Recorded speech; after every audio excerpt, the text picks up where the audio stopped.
Pertanyaan saya, kalau memang itu untuk mengurangi biaya logistik, kalau ditolak reklamasi yang sudah terlanjur dibangun itu mau diapakan? Mau dibongkar atau diapakan? Ini yang saya pengen tahu.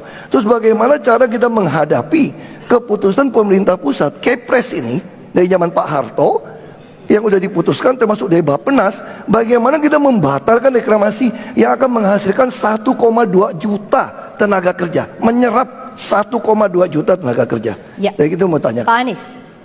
Ya, saya rasa yang perlu disamakan, saya paham Pak Basuki bahwa kita memang perlu memikirkan soal reklamasi, tapi pendekatan kita berbeda. Ini soal keberpihakan. Kita mau beri pada yang sama, pada siapa? Jakarta diputuskan punya lahan tambahan.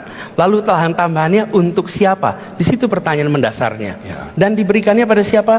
Kepres 52 tahun 95 menyatakan eksplisit di pasal 4, wewenang dan tanggung jawab reklamasi ada pada gubernur.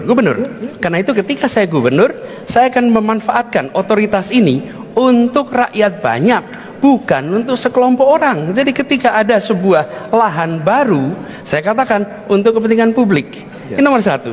Yang kedua yang tidak kalah penting, reklamasi itu sendiri yang sekarang dijalankan beda dengan yang ada di dalam Kepres ini.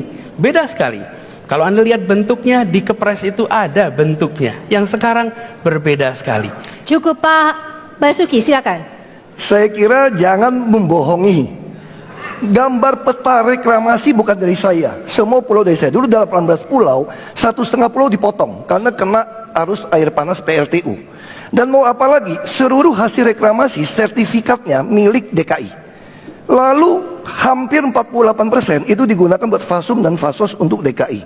Lalu apalagi 5% dari tanah yang bisa dijual oleh pengembang ini boleh dipakai untuk nelayan lagi, untuk masyarakat.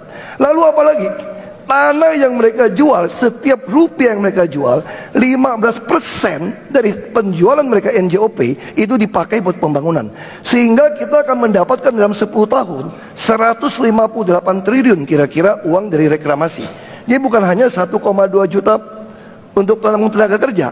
Lalu kita bisa menyelesaikan semua konsep nelayan, semua tanggul utara termasuk LRT yang akan kita bangun. Jadi mau apa lagi manfaat untuk rakyat reklamasi ini gitu. Cukup di sana Pak Anies. Ya, saya rasa baik Pak, memang jangan bohong kalau saat kampanye. Warga Bukit Duri tahu persis arti kebohongan dalam kampanye. Ya. Jadi, apa yang terjadi? Kami ingin kepentingan warga Jakarta dilindungi.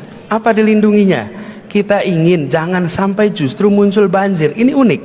Airnya dipercepat ke laut, di depan lautnya disiapkan pulau-pulau untuk menampung air. Efeknya balik ke Jakarta dan nanti kita akan merasakan banjir di tempat ini. Yang kedua, soal lapangan pekerjaan.